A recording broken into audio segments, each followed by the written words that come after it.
The Pentax K-01 is one of the most infamous mirrorless cameras ever released, not because it broke boundaries, but because it broke expectations in all the wrong ways.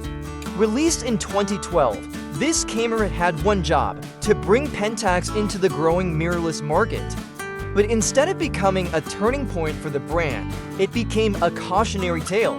The K-01 stood out immediately for its bold and unconventional design. Pentax collaborated with famed industrial designer Mark Newson to create something that looked completely different from the typical black boxes photographers were used to.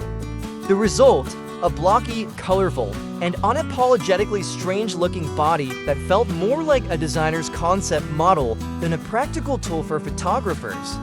Some loved the creativity, most just found it uncomfortable to hold and hard to use.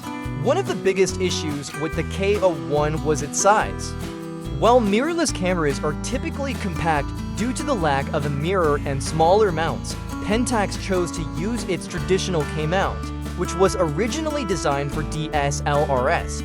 This decision made the camera unnecessarily large and bulky for a mirrorless system, defeating the whole point of going mirrorless in the first place. It didn't help that using DSLR lenses on a mirrorless body made handling awkward and off-balanced. In terms of performance, the K-01 was a mixed bag.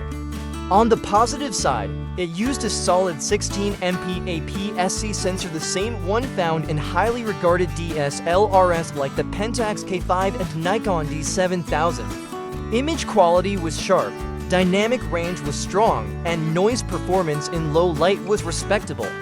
It even had in-body image stabilization, which many mirrorless competitors lacked at the time.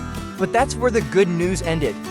The autofocus was slow, relying on contrast detect rather than the faster phase detect systems found in DSLRs. The camera also lacked a viewfinder and had an odd button layout that confused even experienced shooters.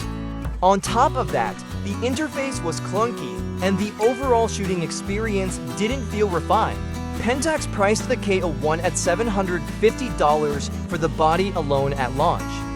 For that kind of money, photographers expected a polished product, but what they got felt more like an experiment than a finished camera.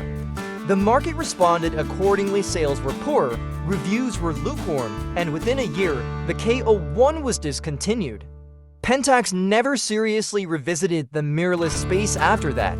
Despite its flaws, the K-01 has become something of a collector's item. Some photographers appreciate its quirky design and solid sensor, and it can still take great photos under the right conditions. But for most, it serves as a reminder that good image quality isn't enough.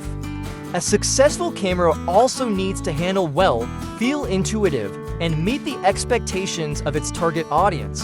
The Pentax K-01 tried to be different, and in many ways, it was. But in trying to stand out, it lost touch with what photographers actually needed, and in the process, it helped end Pentax's mirrorless journey before it ever really began.